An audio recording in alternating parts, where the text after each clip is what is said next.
ஊழியர்கள் ஆசிரியர்களுக்கு அளிக்கப்பட்ட வாக்குறுதி தொடர்பாக திமுகவிற்கு இபிஎஸ் கண்டனம் தெரிவித்திருக்கிறார். கபட வேடம் புனைவதில் PhD பெற்றவர்கள் திமுகவினர் எனவும் அவர் சாடியிருக்கிறார். கூடுதல் விவரங்களோடு செய்தியாளர் ராஜேஷ் இணைப்பில் இருக்கிறார். ராஜேஷ் வணக்கம். இபிஎஸ் தன்னுடைய கண்டனத்தில் என்னென்ன விஷயங்களை எல்லாம் குறிப்பிட்டிருக்காரு, முழு விவரம். வணக்கம். அதிமுக பொதுச் செயலாளரும் எதிர்க்கட்சி தலைவருமான எடப்பாடி பழனிசாமி அறிக்கை ஒன்றை கொடுத்திருக்கிறார். அதில் திமுக அரசு கபட நாடகம் போடுவதாக அவர் தன்னுடைய அறிக்கையிலே கடுமையாக குற்றச்சாட்டுக்களை முன்வைத்திருக்கிறார். அதாவது திமுக ஆட்சிக்கு வருவதற்கு முன்பு அரசு ஊழியர்களுக்கும் ஆசிரியர்களுக்கும் கொடுத்த அந்த வாக்குறுதிகளை தற்போது வரை நிறைவேற்றவில்லை என எதிர்க்கட்சி தலைவர் எடப்பாடி பழனிசாமி குற்றச்சாட்டுக்களை முன்வைத்திருக்கின்றார். எந்த இதையும் நிறைவேற்றாமல் 90% வாக்குறுதிகளை நிறைவேற்றிவிட்டோம் என பொய் சொல்லி வருவதாகவும் தன்னுடைய அறிக்கையிலே அவர் குறிப்பிட்டிருக்கிறார். அரசு ஊழியர்கள் ஏமாற்றப்பட்டிருப்பதால் அவர்கள் பொறுத்து கொள்ள முடியாமல் தங்களுடைய ஆற்றாமையை அரசு ஊழியர்கள் அறிக்கையாக வெளிப்படுத்தியிருக்கிறார்கள் என்றும் அவர் குறிப்பிட்டிருக்கிறார்.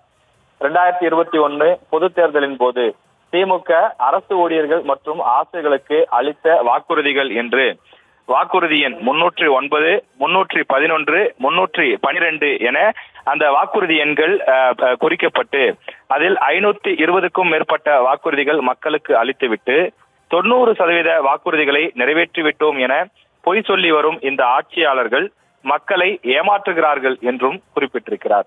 நேற்றைய தினம் ஒரு அறிக்கை ஒன்று வெளியாகி இருந்தது.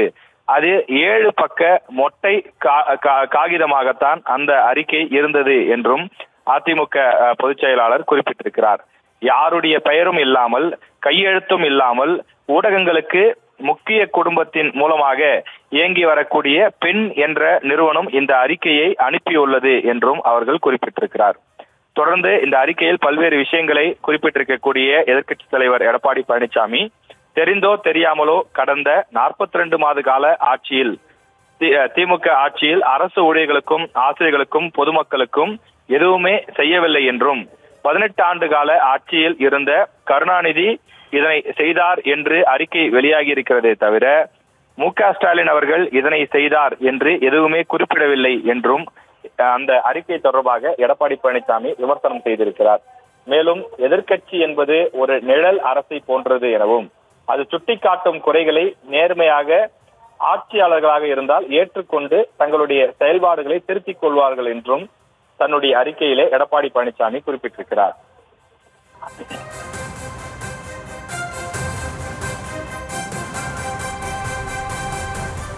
முழு விவரங்களுக்கு நன்றி ராஜேஷ். செய்திகளை உடனுக்குடனும் துல்லியமாகவும் தெரிந்து கொள்ள சப்ஸ்கிரைப் பண்ணுங்க.